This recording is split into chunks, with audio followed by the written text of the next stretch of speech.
ಮುಂದುವರೆದ ಭಾಗ. ಕೆಳಗಿನ ಪ್ರಶ್ನೆಗಳಿಗೆ ಒಂದು ವಾಕ್ಯದಲ್ಲಿ ಉತ್ತರಿಸಿರಿ. ಇಲ್ಲಿ 1 ಅಂಕದ ಪ್ರಶ್ನೆಗಳು, 5 ಪ್ರಶ್ನೆಗಳಿಗೆ ಪಾಯಿಂಟ್ 1. ಪ್ರಶ್ನೆ 2, ಮಾರುಕಟ್ಟೆ ಆರ್ಥಿಕತೆಗೆ ಒಂದು ಉದಾಹರಣೆ ಕೊಡಿ. ಇಲ್ಲಿ ಉತ್ತರ America, USA, United State of America, Japan, Australia. 13ನೇ ಪ್ರಶ್ನೆ, ಇಬ್ಬರು ಅನುಭವಿಗಳ ಬೇಡಿಕೆ ರೇಖೆಗಳು ಕ್ರಮವಾಗಿ D1 ಬ್ರಾಕೆಟ್ನಲ್ಲಿ P bracket close equal to 20 minus P ಮತ್ತು D2 ಬ್ರಾಕೆಟ್ನಲ್ಲಿ P equal to 15 minus P ಆದಾಗ ಮಾರುಕಟ್ಟೆ ಬೇಡಿಕೆಯನ್ನು ಕಂಡುಹಿಡಿಯಿರಿ. ಇಲ್ಲಿ ಇಬ್ಬರು ಇರೋದ್ರಿಂದ P 20 P 15 ಕೂಡಿಸಿದ್ರೆ 35 ಆಗುತ್ತೆ. ಇಬ್ಬರು ಇರೋದ್ರಿಂದ 2P. ಇಲ್ಲಿ ಸರಿಯಾದ ಉತ್ತರ 35 P ಆಗಿರ್ತಕ್ಕಂಥದ್ದು. 14ದು CPI ವಿಸ್ತರಿಸಿ. ಅಂದರೆ CPI ಕನ್ಸ್ಯೂಮರ್ ಪ್ರೈಸ್ ಇಂಡೆಕ್ಸ್, ಅನುಭೋಗಿಯ ಬೆಲೆಯ ಸೂಚ್ಯಂಕ. ಕನ್ಸ್ಯೂಮರ್ ಪ್ರೈಸ್ ಇಂಡೆಕ್ಸ್, ಅನುಭೋಗಿಯ ಬೆಲೆಯ ಸೂಚ್ಯಂಕ. 15, ಪ್ರಾಥಮಿಕ ಕೊರತೆ ಎಂದರೇನು? ಕೋಶೀಯ ಕೊರತೆ ಮತ್ತು ನಿವ್ವಳ ಬಡ್ಡಿ ಪಾವತಿಗಳ ನಡುವಿನ ವ್ಯತ್ಯಾಸವೇ ಪ್ರಾಥಮಿಕ ಕೊರತೆಯಾಗಿದೆ. ಕೋಶೀಯ ಕೊರತೆ, ನಿವ್ವಳ ಬಡ್ಡಿ ಪಾವತಿಗಳ ನಡುವಿನ ವ್ಯತ್ಯಾಸವೇ ಪ್ರಾಥಮಿಕ ಕೊರತೆಯಾಗಿದೆ. ಅಥವಾ ಪ್ರಾಥಮಿಕ ಕೊರತೆ ಈಕ್ವಲ್ ಟು ಕೋಶೀಯ ಕೊರತೆ ಮೈನಸ್ ನಿವ್ವಳ ಬಡ್ಡಿ ಪಾವತಿಗಳು. 14, ಮುಕ್ತ ಆರ್ಥಿಕತೆ ಎಂದರೆ ಏನೆಂದು ಅರ್ಥೈಸುವಿರಿ ಅಂತ.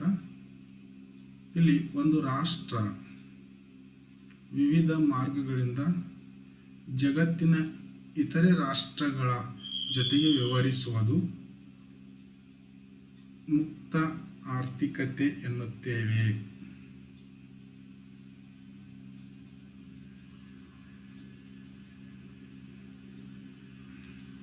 ಭಾಗ ಬಿ. ಇಲ್ಲಿ ಬಿ ಭಾಗದಲ್ಲಿ 2 ಅಂಕದ ಉತ್ತರ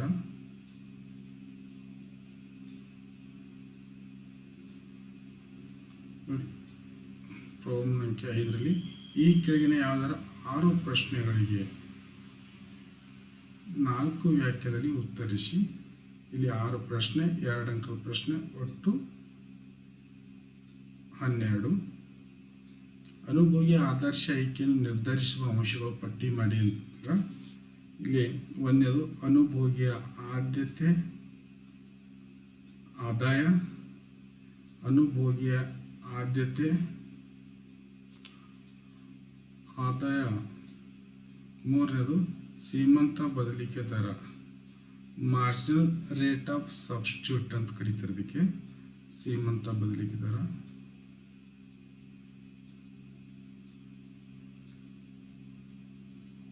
ಮಾರ್ಜಿನಲ್ ರೇಟ್ ಆಫ್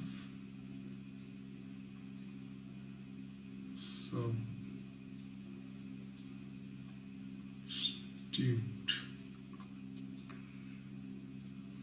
ಆಮೇಲೆ ಸರಕಿನ ಬೆಲೆ ಅಂದರೆ ವಸ್ತುವಿನ ಬೆಲೆ, ವಸ್ತುವಿನ ಬೆಲೆ. ಬೇಡಿಕೆ ನಿಯಮವನ್ನು ತಿಳಿಸಿ. ಇತರೆ ಅಂಶಗಳು ಸ್ಥಿರವಾಗಿದ್ದಾಗ, ಒಂದು ಸರಕಿನ ಬೆಲೆ ಹೆಚ್ಚಾದಾಗ ಅದರ ಬೇಡಿಕೆ ಕಡಿಮೆಯಾಗುತ್ತದೆ ಮತ್ತು ಒಂದು ಸರಕಿನ ಬೆಲೆ ಕಡಿಮೆಯಾದಾಗ ಅದರ ಬೇಡಿಕೆ ಹೆಚ್ಚಾಗುತ್ತದೆ ಇದನ್ನು ಬೆಲೆ ಬೇಡಿಕೆ ನಡುವಿನ ಋಣಾತ್ಮಕ ಸಂಬಂಧವನ್ನು ವಿವರಿಸುತ್ತದೆ. ಅಂದರೆ ಇಲ್ಲಿ ಸರಕಿನ ಬೆಲೆ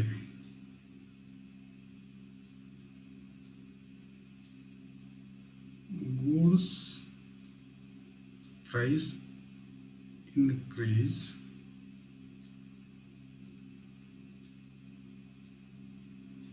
ಡಿಮಾಂಡ್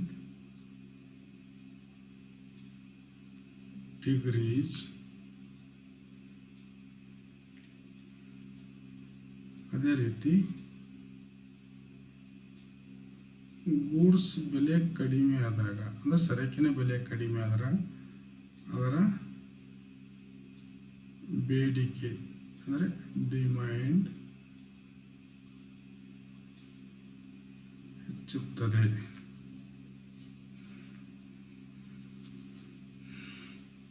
ಪ್ರತಿಫಲಗಳ 19ನೇ ಪ್ರಶ್ನೆ, ಪ್ರತಿಫಲಗಳ ಪ್ರಮಾಣದ ವಿಧಗಳು. ಇಲ್ಲಿ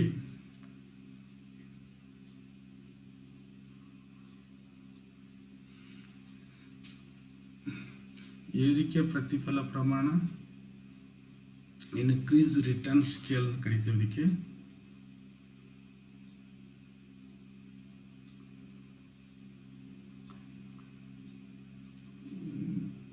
increase return scale,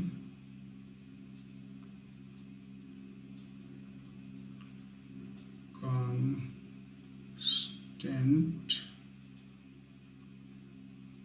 return scale,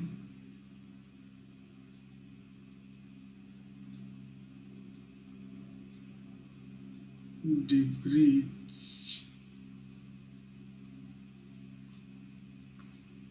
return scale. ದೀರ್ಘಾವಧಿ ವೆಚ್ಚಗಳನ್ನು ಹೆಸರಿಸಿ. ಅಂದರೆ ಅಲ್ಲಿ ದೀರ್ಘಾವಧಿ ಸರಾಸರಿ ವೆಚ್ಚ, ದೀರ್ಘಾವಧಿ ಸೀಮಂತ ವೆಚ್ಚ. ಇಲ್ಲಿ ಲಾಂಗ್ ರನ್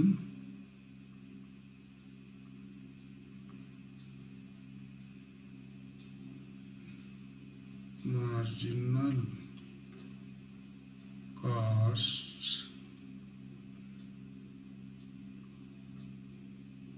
long run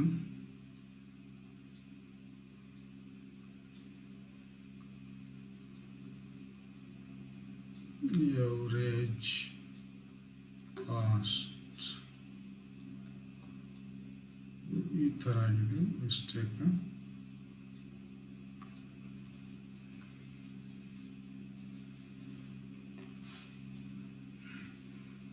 ನಾಲ್ಕು ಉತ್ಪಾದನಾಂಗಗಳು, ಅವುಗಳ ಪ್ರತಿಫಲಗಳನ್ನು ಹೆಸರಿಸಿ. ಭೂಮಿಗೆ ಗೇಣಿ ಕೊಡ್ತಾಯಿದ್ದೇವೆ, ಶ್ರಮಕ್ಕೆ ಕೂಲಿ ಕೊಡ್ತಿದ್ದು, ಬಂಡವಾಳಕ್ಕೆ ಬಡ್ಡಿ ಕೊಡ್ತದೆ, ಸಂಘಟನೆಗೆ ಲಾಭ ಕೊಡ್ತಕ್ಕಂಥದ್ದು.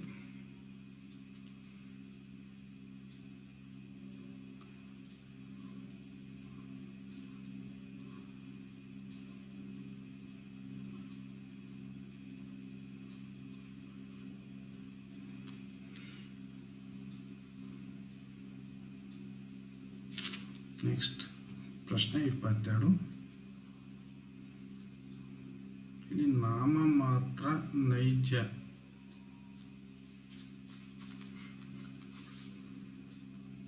ನಡುವಿನ ವ್ಯತ್ಯಾಸಗಳನ್ನು ಬರೆಯಿರಿ ಅಂತ ಕೇಳಿದ್ದಾನೆ. ಇಲ್ಲಿ ನೋಡಿ, ನಾಮ GDP ಮತ್ತು ನೈಜ GDP ಇವು ವ್ಯತ್ಯಾಸ. ಅಂದರೆ ರಾಷ್ಟ್ರೀಯ ಆದಾಯವನ್ನು ಚಾಲ್ತಿ ವರ್ಷದ ಬೆಲೆಗಳಲ್ಲಿ ಮಾಪನ ಮಾಡುವುದು.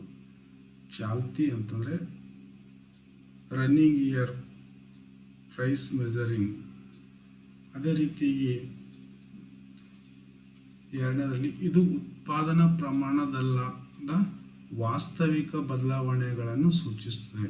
ಅಂದರೆ ಉತ್ಪಾದನೆ ಪ್ರಮಾಣ, ದೇಶದಲ್ಲಿ ವಸ್ತುಗಳ ಉತ್ಪಾದನೆ ಹೆಚ್ಚಾದಾಗ ವಾಸ್ತವಿಕ ಬದಲಾವಣೆಯನ್ನು ಸೂಚಿಸುವುದಿಲ್ಲ. ಅದೇ ರೀತಿಯಾಗಿ ನೈಜ GDPಯಲ್ಲಿ ನೋಡಿ, ರಾಷ್ಟ್ರೀಯ ಆದಾಯವನ್ನು ಆಧಾರ ವರ್ಷ ಅಥವಾ ಸ್ಥಿರ ಬೆಲೆಗಳಲ್ಲಿ ಮಾಪನ ಮಾಡುತ್ತೇವೆ. ಅಂದರೆ ಆಧಾರ ವರ್ಷ ಅಂತಂತಂದರೆ ಯಾವುದೋ ಒಂದು ಹಿಂದಿನ ಬೇಸ್ ಇಯರ್ ಅಂತಕ್ಕಂಥದ್ದು ನಾವು ಆಧಾರ ವರ್ಷ ಅಂತ ಕರಿತೇವೆ. ಅದರಲ್ಲಿ ಬೆಲೆಗಳನ್ನು ಮಾಪನ ಮಾಡುತ್ತೇವೆ. ಅದೇ ರೀತಿಯಾಗಿ ಇದು ಉತ್ಪಾದನಾ ಪ್ರಮಾಣದಲ್ಲಾದ ವಾಸ್ತವಿಕ ಬದಲಾವಣೆ ತಿಳಿಸುತ್ತೆ. ಇದು ಉತ್ಪಾದನೆ ಪ್ರಮಾಣದಲ್ಲಿ ಏನು ಬದಲಾವಣೆ ಆಗಿದೆ, ವಾಸ್ತವಿಕ ಅಂತಂದರೆ ಸದ್ಯದ ಇಲ್ಲಿ ತಿಳಿಸ್ತಕ್ಕಂಥದ್ದು. ಇದು ವಾಸ್ತವಿಕ ಬದಲಾವಣೆಯನ್ನು ತಿಳಿಸುವುದಿಲ್ಲ, ಇದನ್ನು ತಿಳಿಸುತ್ತದೆ. ಇವು ಎರಡರ ನಡುವಿನ ವ್ಯತ್ಯಾಸ. ನೆಕ್ಸ್ಟ್ 23, ನಗದು ಮೀಸಲು ಅನುಪಾತ ಮತ್ತು ಶಾಸನಬದ್ಧ ದ್ರವ್ಯತೆ ಅನುಪಾತಗಳ ಅರ್ಥ ನೀಡಿ. ನಗದು ಮೀಸಲು ಅನುಪಾತ ಮತ್ತು ಶಾಸನಬದ್ಧ ದ್ರವ್ಯತೆ ಅನುಪಾತಗಳ ಅರ್ಥ ನೀಡಿ ಅಂತಂದರೆ ಇದಕ್ಕೆ ನಾವು ನಗದು ಮೀಸಲು ಅನುಪಾತಕ್ಕೆ ಕ್ಯಾಶ್ ರಿಸರ್ವ್ ರೇಷಿಯೋ ಅಂತ ಕರಿತೇವೆ. ಒಂದು ಬ್ಯಾಂಕು ತನ್ನ ಒಟ್ಟು ಠೇವಣಿಯಲ್ಲಿ ಕೇಂದ್ರ ಬ್ಯಾಂಕಿನಲ್ಲಿ ನಗದು ಮೀಸಲಾಗಿ ಇಡಬೇಕಾದ ಶೇಕಡಾವಾರು ಮೊತ್ತದ ನಗದು ಮೀಸಲು ಅನುಪಾತ ಎನ್ನುತ್ತೇವೆ. ಇಲ್ಲಿ ಯಾವುದೇ ದೇಶದಲ್ಲಿ ಒಂದು ಬ್ಯಾಂಕು ಒಟ್ಟು ಠೇವಣಿಯಲ್ಲಿ ಕೇಂದ್ರ ಬ್ಯಾಂಕಿನಲ್ಲಿ ನಗದು ಆಗಿ ಇಡ್ತಕ್ಕಂಥದ್ದು, ಒಟ್ಟು ಠೇವಣಿಯಲ್ಲಿ ನಗದಾಗಿ ಇಡ್ತಕ್ಕಂಥದ್ದು, ನಗದು ಮೀಸಲಾಗಿ ಇಡಬೇಕಾದ ಶೇಕಡಾವಾರು ಮೊತ್ತವನ್ನು ನಗದು ಮೀಸಲು ಎನ್ನುತ್ತೇವೆ. ಶಾಸನಬದ್ಧ ದ್ರವ್ಯತೆ ಅನುಪಾತ ಅಂದರೆ ಇಲ್ಲಿ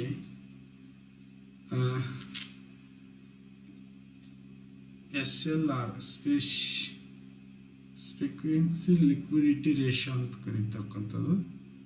ಇಲ್ಲಿ ಒಂದು ಬ್ಯಾಂಕು ತನ್ನ ಠೇವಣಿಯಲ್ಲಿ ಶಾಸನಬದ್ಧವಾಗಿ ತನ್ನ ಬಳಿಯಲ್ಲೇ ಇಟ್ಕೊಳ್ಬೇಕಾಗಿರ್ತಕ್ಕಂಥದ್ದು. ಈಗ ಒಂದು ಬ್ಯಾಂಕು ಠೇವಣಿಯಾಗಿ, ಈ ಉದಾಹರಣೆಗೆ SBI ಬ್ಯಾಂಕ್ ಇದೆ ಅಂತ ಇಟ್ಕೊಳ್ಳಿ. SBI ಬ್ಯಾಂಕ್ ಇದು ಒಟ್ಟು ಠೇವಣಿಯಲ್ಲಿ ಒಂದು ನಿರ್ದಿಷ್ಟ ಮೊತ್ತದ ಹಣ ತನ್ನ ಹತ್ರನೇ ಇಟ್ಕೊಳ್ಬೇಕಾಗಿರ್ತಕ್ಕಂಥದ್ದು. ಬೇಕಾದ ನಗದು, ಚಿನ್ನ, ಸರ್ಕಾರಿ ಭದ್ರತೆಗಳ ಮೊತ್ತ ಮತ್ತು ಶಾಸನ ದ್ರವ್ಯತೆ ಅನುಪಾತಗಳು.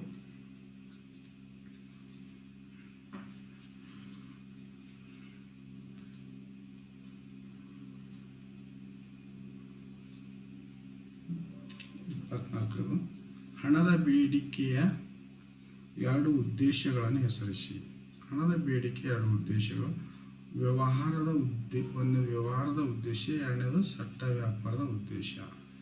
ಇಲ್ಲಿ ವ್ಯವಹಾರ ಅಂತಂದರೆ ಮನುಷ್ಯ ದೈನಂದಿನ ಜೀವನಕ್ಕೆ ಬೇಕಾಗಿರ್ತಕ್ಕಂಥ ಸಲುವಾಗಿ ನಗದು ರೂಪದಲ್ಲಿ ಹಣವನ್ನು ಇಟ್ಕೊಳ್ಳೋದಕ್ಕೆ ನಾವು ವ್ಯವಹಾರ ಉದ್ದೇಶ ಅಂತ ಕರಿತೇವೆ. ಸಟ್ಟ ವ್ಯಾಪಾರ ಉದ್ದೇಶ ಅಂತಂದರೆ ವ್ಯವಹಾರವನ್ನು ಸಗಟು ವ್ಯಾಪಾರಕ್ಕಾಗಿ, ಅಂದರೆ ಹೋಲ್ಸೇಲ್ ಮಾರ್ಕೆಟಿಂಗ್ ಸಲುವಾಗಿ ಇಟ್ಟುಕೊಂಡಿರ್ತಕ್ಕಂಥ ಹಣವನ್ನು ನಾವು ಸಗಟು ವ್ಯಾಪಾರ ಉದ್ದೇಶ ಅಂತ ಕರಿತೇವೆ. ಇಲ್ಲಿ 20ನೇ C = 150 ಪ್ಲಸ್ 0.5y ನೀಡಿರೋ ಅನುಭೋಗದ ಬಿಂಬಕವಾಗಿದ್ದು ಸ್ವಾಯತ್ತ ಅನುಭೋಗ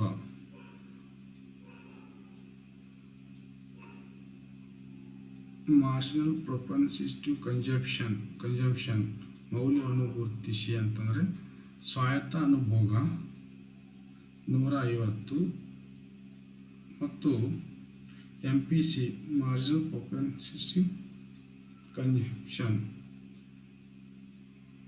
0. ಸ್ವಾಯತ್ತ ಮೌಲ್ಯ 0.5. ಪುಕಟೆ ಸವಾರರೆಂದರೆ ಯಾರನ್ನು ಅವರು ಏಕೆ ಹಾಗೆ ಕರೆಯುತ್ತಾರೆ?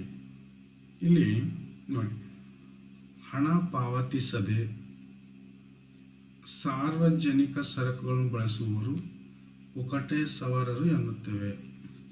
ಹಣವನ್ನು ಕೊಡಲಾರ್ದೇ ಜನರು ಸರಕುಗಳನ್ನು ಬಳಸ್ತಾರಲ್ಲ ಅಂಥವ್ರಿಗೆ ನಾವು ಪುಕ್ಕಟೆ ಸವಾರರು ಅಂತ ಕರಿತೇವೆ. ಅನುಭೋಗಿಯು ಉಚಿತವಾಗಿ ಪಡೆದುದಕ್ಕೆ ಇರುವ ಸ್ವ ಇಚ್ಛೆಯಿಂದ ಯಾವುದೇ ಪಾವತಿ ಮಾಡುವುದಿಲ್ಲ. ಹಾಗಾಗಿ ಅವರನ್ನು ಹಾಗೆ ಕರೆಯುತ್ತೇವೆ.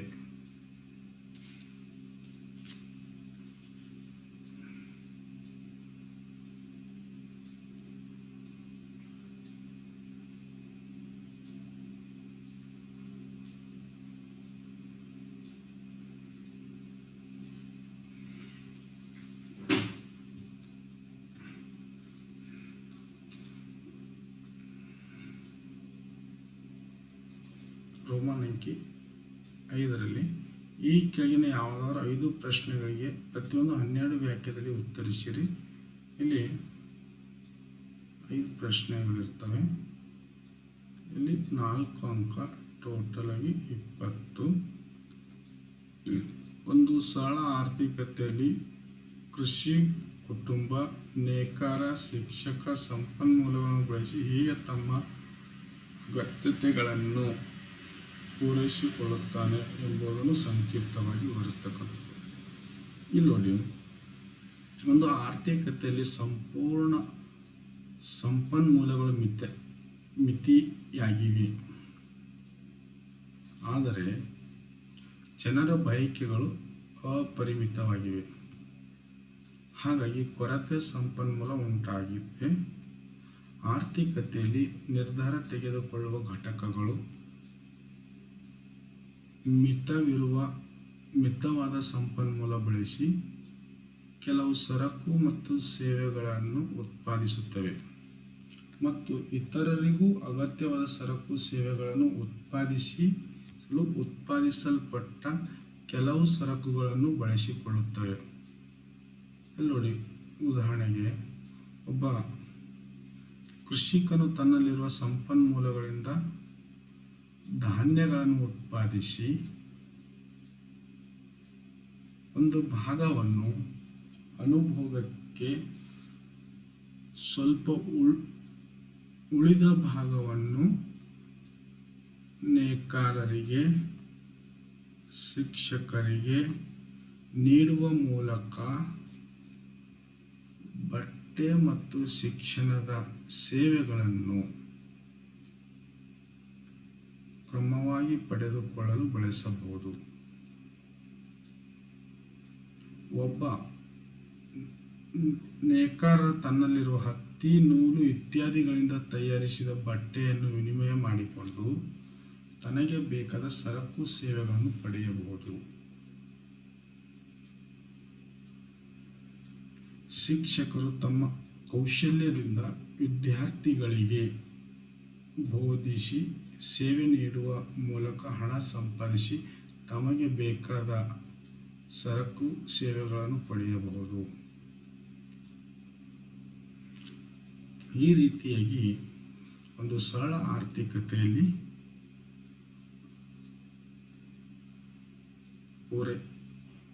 ಸರಳ ಆರ್ಥಿಕತೆ ಈ ರೀತಿ ನಡೀತಕ್ಕಂಥದ್ದು ನಾವು ನೋಡ್ತಾ ಇದ್ದೆವು.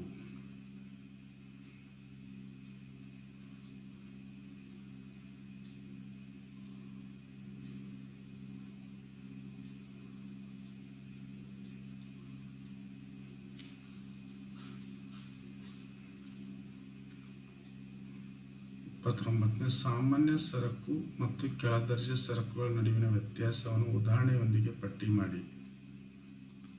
ಇಲ್ಲಿ ಸಾಮಾನ್ಯ ಸರಕು ಮತ್ತು ಕೆಳದರ್ಜೆ ಸರಕು 2 ಸರಕುಗಳು. ಅಲ್ಲಿ ವ್ಯತ್ಯಾಸಗಳಲ್ಲಿ ಒಂದು ಅನುಭೋಗಿ ಆದಾಯ ಹೆಚ್ಚಾದಂತೆ ಒಂದು ಸರಕಿನ ಬೇಡಿಕೆ ಹೆಚ್ಚಾಗುವ ಸರಕುಗಳು.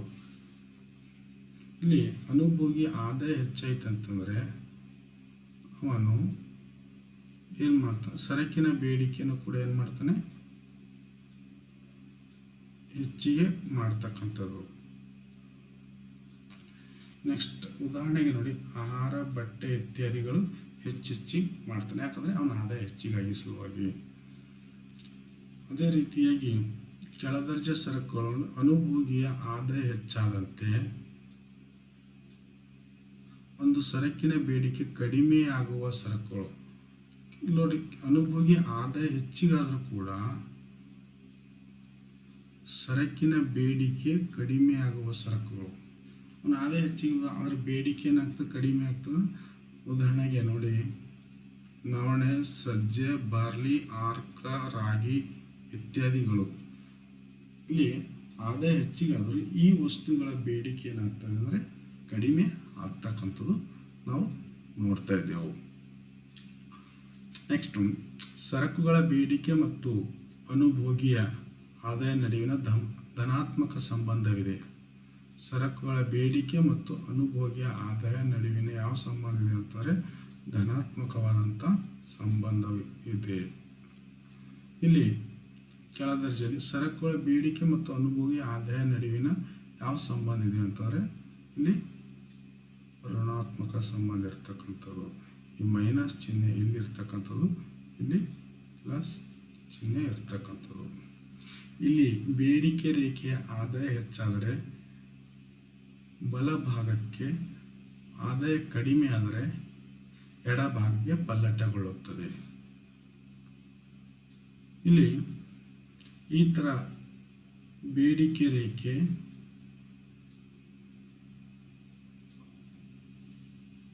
ಇಲ್ಲಿ ನೋಡಿ, ಇದು ಈ ಥರ ಆದಾಯ ಹೆಚ್ಚಾದರೆ ಬಲಭಾಗಕ್ಕಂದರೆ ಈ ಕಡೆ ಈಗ ಪಲ್ಲಟ ಆಗ್ತಕ್ಕಂಥದ್ದು.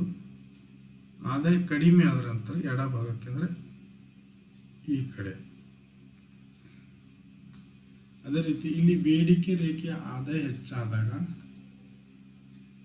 ಎಡಭಾಗಕ್ಕೆ ಆದಾಯ ಕಡಿಮೆ ಆದರೆ ಬಲಭಾಗಕ್ಕೆ ಪಲ್ಲಟಗೊಳ್ಳುತ್ತದೆ. ಬೇಡಿಕೆ ರೇಖೆ ಆದಾಯ ಹೆಚ್ಚಾದಾಗ ಎಡಭಾಗ, ಇದು ಇದ್ರ ಅಪೋಸಿಟ್ ಆಗಿರ್ತಕ್ಕಂಥದ್ದು ಇಲ್ಲಿ ನಾವು ನೋಡ್ತಾ ಇದ್ದೇವೆ.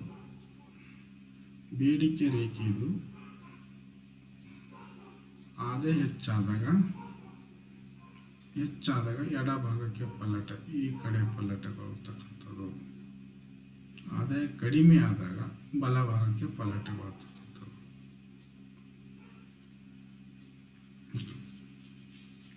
ನೆಕ್ಸ್ಟ್, ಈ ಕೆಳಗಿನ ಪ್ರಶ್ನೆ 30. ಈ ಕೆಳಗಿನ ಕೋಷ್ಟಕ ಒಂದು ಪರಿಪೂರ್ಣ ಪೈಪೋಟಿ ಉದ್ಯಮಿ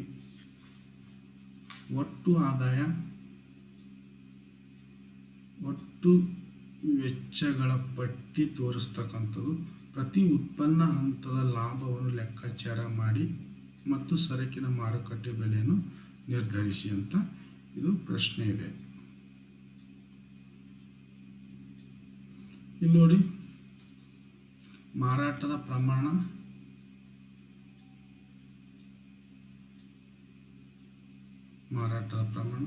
TR ಅಂತಂದರೆ ಟೋಟಲ್ ರೆವೆನ್ಯೂ, TC ಅಂತಂದರೆ ಟೋಟಲ್ ಕಾಸ್ಟ್, ಒಟ್ಟು ವೆಚ್ಚ. ಇಲ್ಲಿ ಲಾಭ ಅಂತಂದ್ರೆ ನಾವು ಪೈ ಅಂತಕ್ಕಂಥ ಸಂಕೇತದಿಂದ ಸೂಚಿಸ್ತೀವಿ, ಅಥವಾ ಲಾಭ. ಇಲ್ಲಿ 0 ಪ್ರಮಾಣ ಇದ್ದಾಗ TR ಕೂಡ 0 ಇದೆ, TC 5 ಇದೆ. ಆ ಕಾರಣಕ್ಕಾಗಿ ಇಲ್ಲಿ ಆದಾಯ 0 ಇದೆ, ಆದರೂ ಕೂಡ ಇಲ್ಲಿ ವೆಚ್ಚ 5 ಆಗಿರ್ತಕ್ಕಂಥದ್ದು. ಆ ಕಾರಣಕ್ಕಾಗಿ ಇಲ್ಲಿ ಏನಾಗ್ತಾ ಇದೆ ಅಂತಂದರೆ -5 ಬರ್ತಕ್ಕಂಥದ್ದು. ನೆಕ್ಸ್ಟ್, ಮಾರಾಟದ ಪ್ರಮಾಣದ 1ರಲ್ಲಿ TR ಎಷ್ಟಿದೆ, 10 ಇದೆ. ಇಲ್ಲಿ TC ಎಷ್ಟಿದೆ, 7 ಇದೆ. ಈ 10ರಲ್ಲಿ 7 ತೆಗೆದ್ರೆ ಉಳಿದಷ್ಟು 3. ಇಲ್ಲಿ ಆದಾಯ ಹೆಚ್ಚಿಗಿದೆ, ಖರ್ಚು ಕಡಿಮೆ ಆಗಿದೆ. ಆ ಕಾರಣಕ್ಕಾಗಿ +3 ಬರ್ತಕ್ಕಂಥದ್ದು. ಎರಡನೇದರಲ್ಲಿ ನೋಡಿ, ಮಾರಾಟದ ಪ್ರಮಾಣ 20,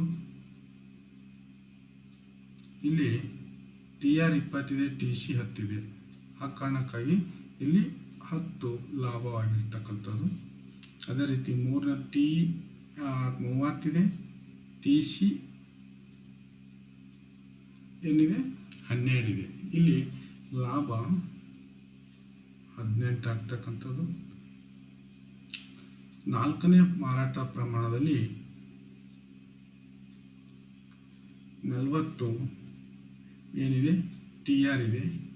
ಈ 40ರಲ್ಲಿ 25 ನಾವು ಟಿ ಸಿಯನ್ನು ಕಳೆದಾಗ ಉಳಿತಕ್ಕಂಥದ್ದು 15. ಹೀಗೆ ಎಲ್ಲನೂ ಕೂಡ ಈ ರೀತಿಯಾಗಿ ಮತ್ತು ಟಿ ಆರ್ ಮತ್ತು T C between the difference and profit ಅಂತಕ್ಕಂಥದ್ದು. ಇಲ್ಲಿ ಈ ರೀತಿಯಾಗಿ ನಾವು ಲಾಭ ಅಂತಕ್ಕಂಥದ್ದು ಯಾವ ರೀತಿ ಈ ಒಂದು ಸಿಂಬಲ್ ಮುಖಾಂತರ equal to T R minus T C. ಇದು ಎಕ್ಸಾಂಪಲ್ ನೋಡಿ ಯಾವ ಥರ ನಾವು ಮಾಡ್ಬೋದು. ಸಿಂಪಲ್ ಟಿ ಆರ್ ಎಷ್ಟಿದೆ, ಫಾರ್ ಎಕ್ಸಾಂಪಲ್ ಎರಡನೇ ನೋಡಿ, ಟಿ ಆರ್ 20 ಇದೆ, ಟಿ ಸಿ ಎಷ್ಟಿದೆ 10 ಇದೆ, ಉಳಿದಷ್ಟು 10. ಈ ಲಾಭ ಅಂತಕ್ಕಂಥದ್ದು 10.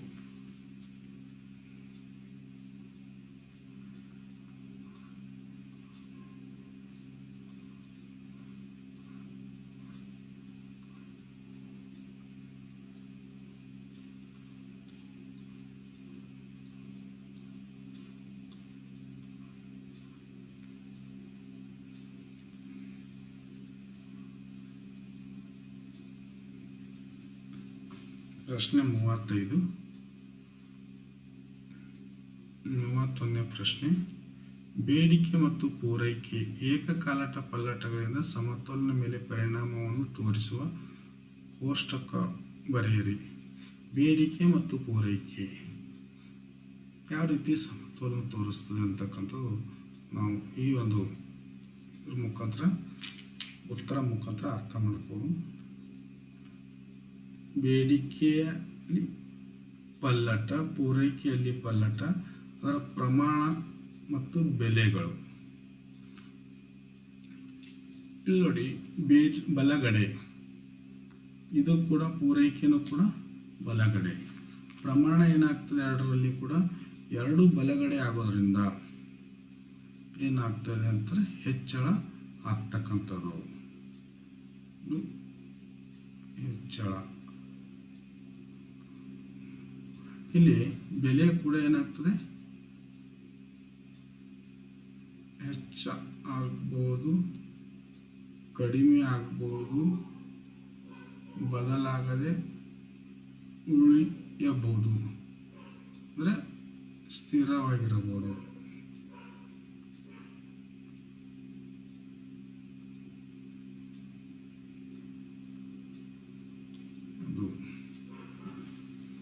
ಇಲ್ಲಿ ಇವೆರಡು ಬಲಗಡೆ ಈ ಥರ, ಇಲ್ಲಿ ಎಡಗಡೆ. ಇಲ್ಲಿ ಏನಾಗ್ತದೆ, ಪ್ರಮಾಣದಲ್ಲಿ ಏನಾಗ್ತದೆ ಹೆಚ್ಚಾದಾಗ ಇಲ್ಲಿ ಕಡಿಮೆ ಆಗ್ತಕ್ಕಂಥದ್ದು. ಇಲ್ಲಿ ಹೆಚ್ಚಾಗ್ಬೋದು,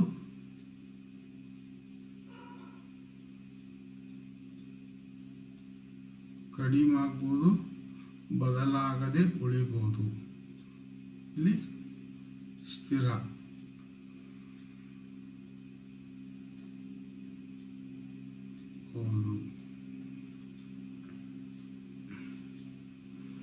ಇಲ್ಲಿ ನೋಡಿ, ಬೇಡಿಕೆಯಲ್ಲಿ ಎಡಗಡೆ ಅಂದರೆ ಈ ಕಡೆ, ಪೂರೈಕೆಯಲ್ಲಿ ಬಲಗಡೆ. ಹೆಚ್ಚಾಗ್ಬೋದು, ಕಡಿಮೆ ಆಗ್ಬೋದು. ಇಲ್ಲಿ ಕೂಡ ಏನಾಗ್ತಾ ಇದೆ ಅಂದರೆ ಹೆಚ್ಚಾಗ್ಬೋದು, ಕಡಿಮೆ ಆಗ್ಬೋದು, ಬದಲಾಗದೆ ಉಳಿಬೋದು.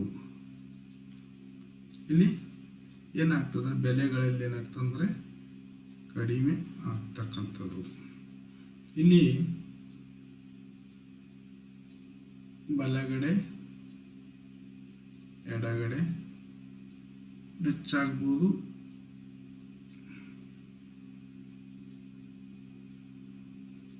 ಕಡಿಮೆ ಆಗ್ಬೋದು, ಬದಲಾಗದೆ ಇರ್ಬೋದು. ಇಲ್ಲಿ ಏನಾಗ್ತಂದ್ರೆ ಹೆಚ್ಚಾಗ್ಬೋದು. ಈ ರೀತಿ ನಾವು ಒಂದು ಸ್ಮಾಲ್ ಆಗಿರ್ತಕ್ಕಂಥ ನಮಗೆ ಈ ಬೇಡಿಕೆ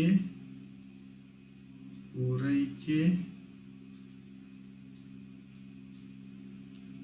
ಯಾವ ರೀತಿ ನಾವು ಆಗ್ಬೋದು ಅಂತ, ಇದು ಪೂರೈಕೆ ರೇಖೆ ಇದೆ, ಇದು ಬೇಡಿಕೆ ರೇಖೆ ಇದೆ.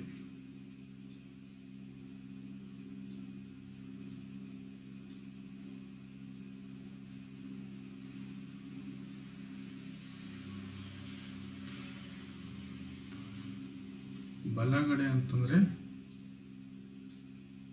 ಈ ಕಡೆ ಬಲಗಡೆ, ಎಡಗಡೆ ಅಂತಂದ್ರೆ ಈ ಕಡೆ.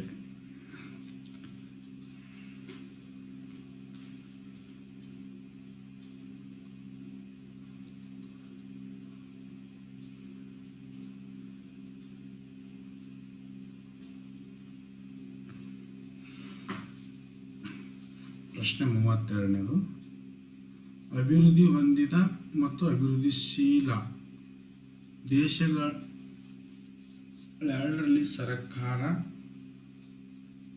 ರಾಜ್ಯ ಮತ್ತು ಕುಟುಂಬ ವಲಯಗಳ ಪಾತ್ರವನ್ನು ಚರ್ಚಿಸಿ ಅಂತ ಪ್ರಶ್ನೆ ಇದೆ. ಇಲ್ಲಿ ಫಸ್ಟ್ ಸರ್ಕಾರ ಪಾತ್ರ ನೋಡುವಾಗಾದರೆ, ಸರ್ಕಾರದ ಪಾತ್ರ ಕಾನೂನುಗಳನ್ನು ರೂಪಿಸುವುದು ಹಾಗೂ ಜಾರಿಗೆ ತರುವುದು. ಆರ್ಥಿಕ ಸಂಬಂಧಪಟ್ಟಿರ್ತಕ್ಕಂಥದ್ದು ಯಾವುದೇ ಒಂದು ಕಾನೂನುಗಳನ್ನು ರೂಪಿಸುವುದು ಮತ್ತು ಜಾರಿಗೆ ತರುವುದು ಸರ್ಕಾರದ ಪಾತ್ರ ಇದೆ. ಅದೇ ರೀತಿ ಅಭಿವೃದ್ಧಿ ಕಾರ್ಯಗಳು. ಈಗ ಅಭಿವೃದ್ಧಿ ಕಾರ್ಯಗಳಂತಂತಂದರೆ ಈಗ ಆರ್ಥಿಕ ಅಭಿವೃದ್ಧಿ ಕಾರ್ಯಗಳು ಸಂಘಟಿತ ಆಗಿರ್ಬೋದು, ಅಸಂಘಟಿತ ವಲಯದಲ್ಲಿ ಆಗಿರ್ಬೋದು, ಇವು ಕೂಡ ನಾವು ಈ ಒಂದು ಅಭಿವೃದ್ಧಿ ಕಾರ್ಯಗಳು ಸರ್ಕಾರಗಳು ಜನರಿಗಾಗಿ ಮಾಡ್ತಕ್ಕಂಥದ್ದು. ಅದೇ ರೀತಿ 3ನೇದು ಉತ್ಪಾದನೆಯನ್ನು ಕೈಗೊಳ್ಳೋದು. ಇಲ್ಲಿ ಉತ್ಪಾದನೆ ಅಂತಂದರೆ ಈ ಒಂದು ವಿವಿಧ ವಲಯಗಳಲ್ಲಿ, ಅಂದರೆ ಅಗ್ರಿಕಲ್ಚರ್ ಆಗಿರ್ಬೋದು, ಇಂಡಸ್ಟ್ರಿಗಳಲ್ಲಾಗಿರ್ಬೋದು, ಈ ವಲಯಗಳಲ್ಲಿ ಪ್ರೊಡಕ್ಷನ್ ಪ್ರೊಡಕ್ಷನ್ ಏನು ಮಾಡತಕ್ಕಂಥದ್ದು, ಪ್ರೊಡಕ್ಷನ್ ಜಾಸ್ತಿ ಮಾಡ್ತಕ್ಕಂಥದ್ದು, ತೆರಿಗೆ ಸಂಗ್ರಹಿಸುವುದು. ಇಲ್ಲಿ ನೆಕ್ಸ್ಟ್ 4ನೇ ಪಾಯಿಂಟ್, ಟ್ಯಾಕ್ಸ್ಗಳನ್ನು ಏನು ಮಾಡ್ತಾ ಇದೆ ಅಂತಂದರೆ ಸಂಗ್ರಹ ಮಾಡ್ತಕ್ಕಂಥದ್ದು ಕೂಡ ನಾವು ಸರ್ಕಾರದ ಪಾತ್ರದಲ್ಲಿ ನಾವು ನೋಡ್ತೀವಿ. ಅದು ಡೈರೆಕ್ಟ್ ಟ್ಯಾಕ್ಸ್ ಆಗಿರ್ಬೋದು, ಇಂಡೈರೆಕ್ಟ್ ಟ್ಯಾಕ್ಸ್ ಆಗಿರ್ಬೋದು, ಪ್ರತಿಗ್ರಾಮಿ ಆಗಿರ್ಬೋದು, ಪರಗ್ರಾಮಿಗಳಾಗಿರ್ಬೋದು, ಇವೆಲ್ಲ ಕೂಡ ಟ್ಯಾಕ್ಸ್ ಏನು ಮಾಡ್ತಾ ಇದೆ ಸರ್ಕಾರ ಹಾಕ್ತಕ್ಕಂಥದ್ದು. ಮೂಲಭೂತ ಸೌಕರ್ಯಗಳ ಒದಗಿಸುವುದರಲ್ಲಿ ಅಂತಂದರೆ ಜನರಿಗೆ ಸರ್ಕಾರ ಆರೋಗ್ಯ, ಶಿಕ್ಷಣ, ನೈರ್ಮಲೀಕರಣ, ಮಾರುಕಟ್ಟೆ ಇತ್ಯಾದಿಗಳ ಮೂಲಭೂತ ಸೌಕರ್ಯಗಳನ್ನು ಈ ಸರ್ಕಾರವನ್ನು ಇವತ್ತು ಆರೋಗ್ಯದಲ್ಲಿ ಆಯುಷ್ಮಾನ್ ಭಾರತ್ ಆಗಿರ್ಬೋದು, ಅಬಕ ಕಾರ್ಡ್ಗಳಾಗಿರ್ಬೋದು, ಶಿಕ್ಷಣದಲ್ಲಿ ಕೆಲವೊಂದು ಸೌಲಭ್ಯಗಳನ್ನು, ಸಬ್ಸಿಡಿಗಳನ್ನು, ಹಾಸ್ಟೆಲ್ಗಳನ್ನು, ಸ್ಕಾಲರ್ಶಿಪ್ಗಳನ್ನು, ಇವೆಲ್ಲನೂ ಕೂಡ ನಾವೇನು ಮಾಡ್ತಾ ಇದ್ದೇವೆ ಅಂತಂದರೆ ಈ ಒಂದು ಸರ್ಕಾರದ ಪಾತ್ರದಲ್ಲಿ ನೋಡ್ತಾ ಇದ್ದೇವೆ. ಅದೇ ರೀತಿ ಕುಟುಂಬ ವಲಯದಲ್ಲಿ ನಿರ್ಧಾರಕ ಘಟಕಗಳು. ಇಲ್ಲಿ ಯಾವುದೇ ಒಂದು ನಿರ್ಧಾರ ಆಗಬೇಕಂದ್ರೆ ಕುಟುಂಬದ ಸದಸ್ಯರಿಂದ ನಿರ್ಧಾರ ಆಗ್ತಕ್ಕಂಥದ್ದು. ಅದೇ ರೀತಿ ಉತ್ಪಾದನೆ ಮತ್ತು ಅನುಭವದ ಘಟಕಗಳು. ಇಲ್ಲಿ ವಸ್ತುಗಳನ್ನು ಉತ್ಪಾದನೆ ಮಾಡೋರು ಕೂಡ ಕುಟುಂಬ ವಲಯದವರೇ, ಆ ವಸ್ತುಗಳನ್ನು ಅನುಭವಿಸೋರು ಕೂಡ ಕುಟುಂಬ ವಲಯದವರೇ. ನೆಕ್ಸ್ಟ್ ಶ್ರಮದ ಪೂರೈಕೆದಾರರು, ಉತ್ಪಾದನಾಂಗಗಳು ಅಂದರೆ ಕುಟುಂಬ ವಲಯಗಳು ಶ್ರಮದ ಪೂರೈಕೆಗಳು, ಉತ್ಪಾದನಾಂಗಗಳು ಅಂತಂತಂದರೆ ಇಲ್ಲಿ ನೋಡಿ,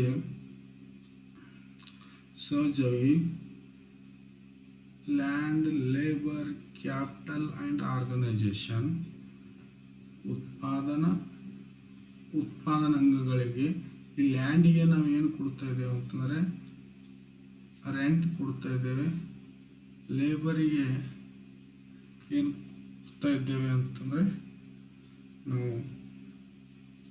ವೇಜಸ್ ಕೊಡ್ತಾ ಇದ್ದೇವೆ, ಕ್ಯಾಪಿಟಲ್ಗೆ ಏನು ಕೊಡ್ತಾ ಇದ್ದೇವೆ ಅಂತಂದರೆ ಇಂಟ್ರೆಸ್ಟ್ ಕೊಡ್ತಾ ಇದ್ದೇವೆ, ಆರ್ಗನೈಸೇಷನ್ಗೆ ಏನು ಕೊಡ್ತಾ ಇದ್ದಾರೆ ಪ್ರಾಫಿಟ್ ಕೊಡ್ತಕ್ಕಂಥದ್ದು. ಈ ರೀತಿ ಶ್ರಮದ ಪೂರೈಕೆದಾರರ ಉತ್ಪಾದನೆಗಳು ಇವು ಕೂಡ ಕುಟುಂಬ ವಲಯದಲ್ಲಿ ನಡೀತಕ್ಕಂಥದ್ದು. 4ನೇ ಉತ್ಪಾದನಾಂಗಗಳಿಗೆ ಪ್ರತಿಫಲಗಳನ್ನು ಗಳಿಸ್ತಕ್ಕಂಥದ್ದು. ಈ ಉತ್ಪಾದನಾಂಗಗಳ ಇವುಗಳಿಗೆ ಏನು ಮಾಡ್ತಾ ಇದೆ ಅಂತ ಪ್ರತಿಫಲಗಳು. ಈಗ ಏನು ಈ ಲ್ಯಾಂಡ್ಗೆ ರೆಂಟ್ ಕೊಡ್ತಾ ಆ ರೆಂಟ್ ತಿರುಗಿ ಯಾರಿಗೆ ಬರ್ತಂದರೆ ಕುಟುಂಬದವರಿಗೆ ಬರ್ತದೆ. ಲೇಬರ್ ಕುಟುಂಬದವರಿಂದ ಇರ್ತಲ್ಲ, ಆ ಲೇಬರ್ ವೇಜಸ್ ಮತ್ತು ಇವರಿಗೆ ಬರೋ ಶ್ರಮಕ್ಕೆ ತಕ್ಕಂತೆ ಹೀಗೆ ಉತ್ಪಾದನಾಂಗಗಳಿಗೆ ಪ್ರತಿಫಲಗಳನ್ನು ಗಳಿಸ್ತಕ್ಕಂಥದ್ದು. ನೆಕ್ಸ್ಟು ಸರಕು ಮತ್ತು ಸೇವೆಗಳ ಬೇಡಿಕೆಯನ್ನು ಸೃಷ್ಟಿಯಾಗ್ತಕ್ಕಂಥದ್ದು.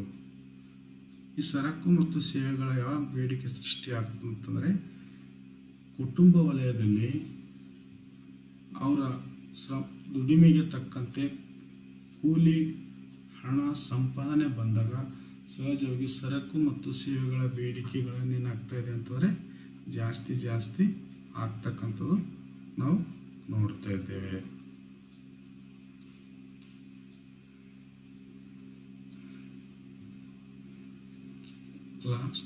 ಬಾಹ್ಯತೆಗಳನ್ನು ಕುರಿತು ಬರೆಯಿರಿ ಅಂತ ಉತ್ತರ. ಒಂದು ಉದ್ಯಮಿ ಘಟಕ ಇನ್ನೊಂದು ಉದ್ಯಮಿ ಘಟಕಕ್ಕೆ ಅಥವಾ ಒಬ್ಬ ವ್ಯಕ್ತಿ ಇನ್ನೊಬ್ಬ ವ್ಯಕ್ತಿಗೆ ಮಾಡುವ ಪ್ರಯೋಜನೆ ಅಥವಾ ಹಾನಿಗಳಿಗೆ ನಾವು ಬಾಹ್ಯತೆ ಅನ್ನುತ್ತೇವೆ. ಇಲ್ಲಿ ಬಾಹ್ಯತೆಗೆ ಧನಾತ್ಮಕ, ಬಾಹ್ಯತೆಗೆ ಋಣಾತ್ಮಕ ಎರಡು ವಿಧಗಳಿವೆ. ಧನಾತ್ಮಕ ಮತ್ತು ಬಾಹ್ಯತೆ ಋಣಾತ್ಮಕ ವಿಧಗಳಿವೆ. ಇಲ್ಲಿ ಧನಾತ್ಮಕ ಬಾಹ್ಯತೆಗೆ ಅನುಕೂಲತೆಗಳನ್ನು ಒದಗಿಸುತ್ತದೆ. ಕೈಗಾರಿಕೆಗಳ ಸ್ಥಾಪನೆಯಿಂದ ಉದ್ಯೋಗ ಅವಕಾಶಗಳನ್ನು ಸೃಷ್ಟಿಯಾಗ್ತವೆ. ಇದು ಧನಾತ್ಮಕ. ಋಣಾತ್ಮಕ ಬಾಹ್ಯತೆಯನ್ನು ಅನಾನುಕೂಲತೆಗಳನ್ನು ಸೃಷ್ಟಿಸುತ್ತವೆ. ಏನು ಅನಾನುಕೂಲತೆ ಸೃಷ್ಟಿ? ಕೈಗಾರಿಕಾ ಸ್ಥಾಪನೆಯಿಂದ ಮಾಲಿನ್ಯ ಏನಾಗ್ತದೆ? ಹೆಚ್ಚಾಗುತ್ತದೆ.